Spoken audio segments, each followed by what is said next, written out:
Asus sponsored our trip here to Computex 2024, and it started off with the trip to the Asus headquarters here in Taipei, where we got to see a lot of the things that they were going to show on the show floor, as well as some sneak previews at things still yet to come that I can't even discuss in this video. But it's safe to say that Asus is pushing the boundary in all of the areas that they compete in. So let's start off to one that's a little less familiar with the things we cover here on the channel, and that is the peripheral space, because Asus had a lot to show off with their new ROG Azoth Extreme, ROG Harp Ace Extreme mouse, and the ROG Delta 2 headset. The Azoth Extreme is a premium high-end keyboard with an aluminum chassis, 1600 plus hours of battery life, a full color OLED display up at the top, which can help display things like your KPS, as well as various different situations. It has a touchscreen that you can interface with, but the body of the keyboard's made out of aluminum alloy CNC and engraving. It has a mirror finish plate as well as a carbon fiber plate in the middle with metal leaf springs, pour-on dampening foam,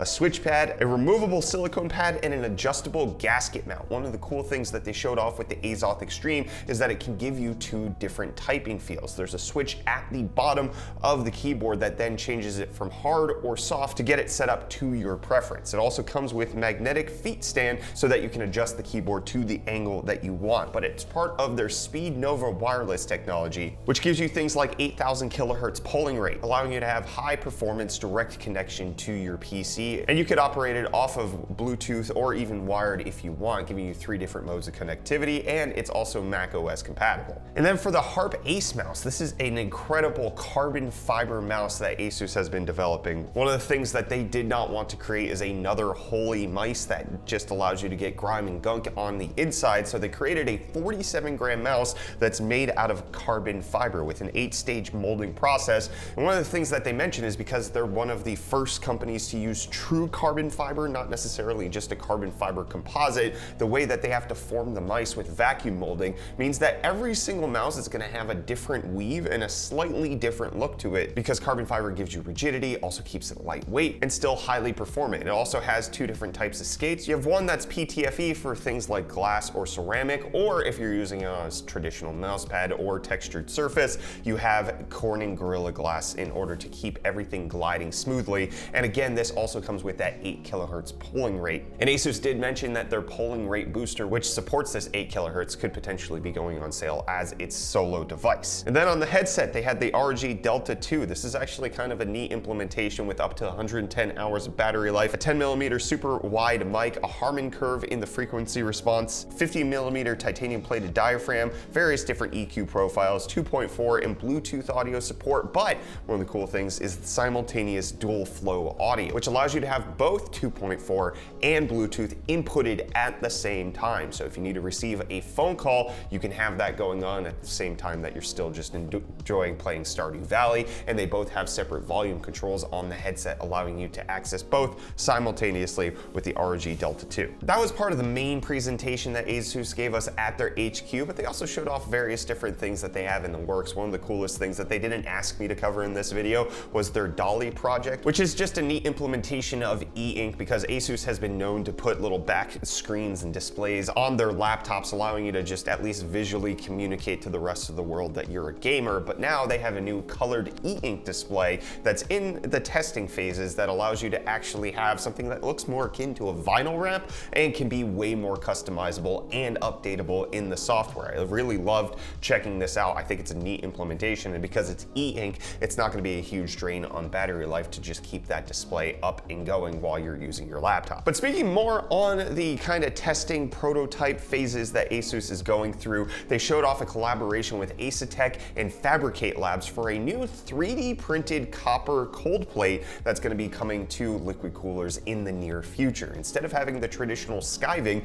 which has you cut out portions of a copper block, this is actually 3D printed from the ground up, allowing you to have different shapes, different sizes, making it so that you could potentially heavily reduce hotspot temperatures because you can conform the actual cold plate to the CPU that you're actually cooling and not just have one monolithic block that's supposed to go everywhere. They mentioned that this could potentially result in having an AMD AM5 version of the CPU cooler and an Intel LGA 1700 or whatever the next socket is version of the CPU cooler, because each one is going to have tremendously different performance and allow you to get the best cooling out on the market They mentioned that this may start with their Ryujin 2 water block, which was Asus's first just water block without an AIO that you can connect to the rest of the system. They do think that it could potentially come out to their AIOs in the future, but right now it's in the testing and validation phase, and we could see it hit the market sometime soon. But they also showed off a concept CPU cooler OLED screen, which is a 6.7-inch OLED screen that's curved, but it also has a little flap that you can press, and then it allows you to uncurl it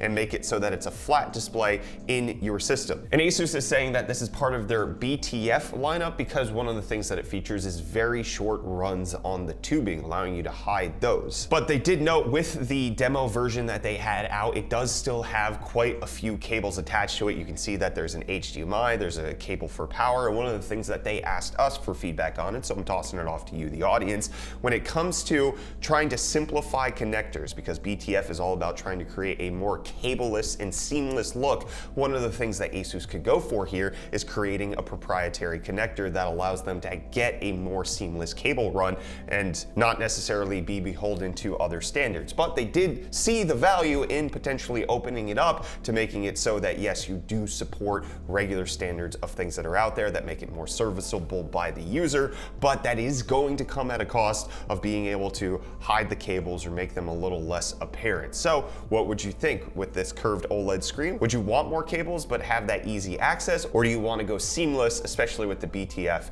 making it so that it's a cableless design and have something that is a little bit more proprietary? It was cool that they asked us for feedback because they recognize that just creating a proprietary cable just to create one is not necessarily a great idea. But also in the BTF concept world, they showed off a bunch of different cases in collaboration with other partners as well as some Asus owned designs when it comes to the BTF GPUs, and especially one of the themes that they showed off was having an open air GPU while the rest of the system is closed off. So there are a couple of cases from Cooler Master that were on display, but one of the coolest ones was the Z22, an update to the Z11 that is very clearly styled after the ROG Strix cards, especially with that 4090 slotted in there. It is perfectly sized to the Z22, but you get an open air GPU, allowing you to have a more compact form factor with a mini ITX system. You have dedicated cooling sections for the CPU, but then also the GPU, allowing you to get maximum performance, but also a unique design that we haven't really seen before. It also comes with a stand where you can keep the PC angled. You could also lay it flat without the stand, or potentially even set it vertically. They did mention that this is not an exclusive case design for Strix cards. They realize that this is a chassis and people can put whatever card they want in there.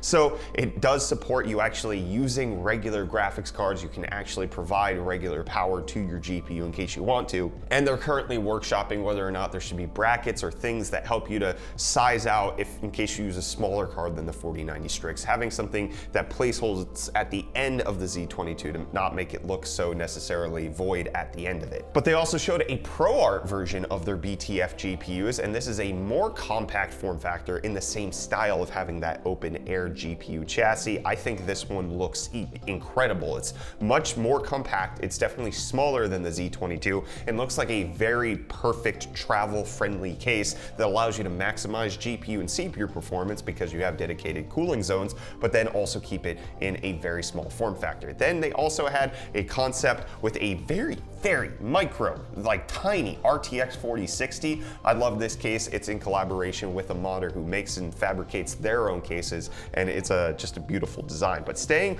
on the ProArt side of things here, not only did we get to see the open air case concept with the first ProArt BTF card, we also got to see the world's first 8K 32-inch mini LED monitor with 4,000 zones. This thing was bright, it was beautiful, it looked like the ultimate production monitor for anybody who uses monitors for work. They also showed off a few different varieties of their other ProArt models, which come in various 4K, 5K, 6K resolutions with OLED or traditional LCD, depending on what price point they're trying to hit. But that's not all they had in monitors, because they also showed off the world's first glossy WOLED monitor in collaboration with LG, the RG Strix OLED XG27AQDMG. This thing allows you to get the glossy look on a monitor, but not at the cost that has happened with other glossy OLED monitors in the past, because one of the things that OLED monitors are very sensitive to is heat. And in previous instances of trying to create that gloss, that was actually another layer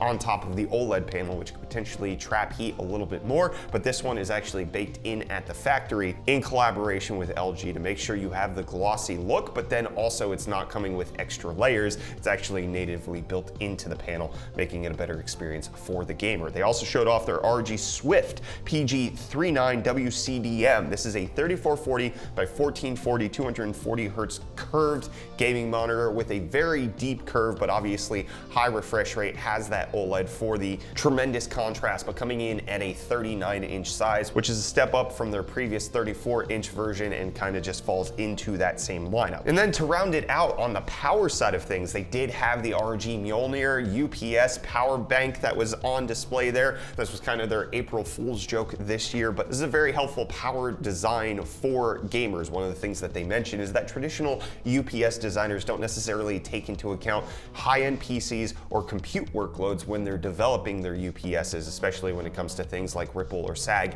in delivering power. The Mjolnir is here to fix all of that and also deliver you up to an hour of battery life on an RTX 4080 class system if the power were to go out. It also hosts a whole bunch of USB ports for you to be able to charge your device. And then as you can see on the top, the handle is actually a flashlight, which is incredibly helpful when the power goes out, but it's being charged by a Qi 2 wireless charger on the top. So you can keep the actual flashlight charged in case of a power outage, but you can also charge your devices on it wirelessly in case of a power outage as well. They also showed off some updates to their ROG lineup of power supplies. They had their ROG Thor V3, which includes swappable magnetic OLED screens, which allows you to put the power supply in either upside down or right side up orientations, but still have the display for the power draw of the power supply when you want it. But also one of the things that they're bringing out to their ROG lineup of power supplies is a GPU power sensing cable for better load management. It's an extra little connector that goes on the power supply side, not to the GPU side, but one of the things that they mentioned when it came to high-end graphics cards these days, being able to sense the increase in load or change in workload on a graphics card is much better with this extra cable, allowing you to get better load management on your power supply versus power supplies that do not have this sensing cable. So that's what Asus had to show off here at Computex 2024. They had a lot more on the show floor, but we didn't have time for all of that in this video. Big thanks to Asus for sponsoring our trip out here to Computex. We really appreciated it, but one of the things that I do think I'm most excited for moving forward with Asus is that Mini ITX Open Air BTF ProArt case/GPU combo. That thing looks like a tremendous little travel workstation companion. Small, sleek, very discreet looking thing that you can keep on your desk, but also bring with you and looking very professional. But we'll be back with more Computex coverage shortly. Big thanks for watching this, and big thanks again to Asus for sponsoring.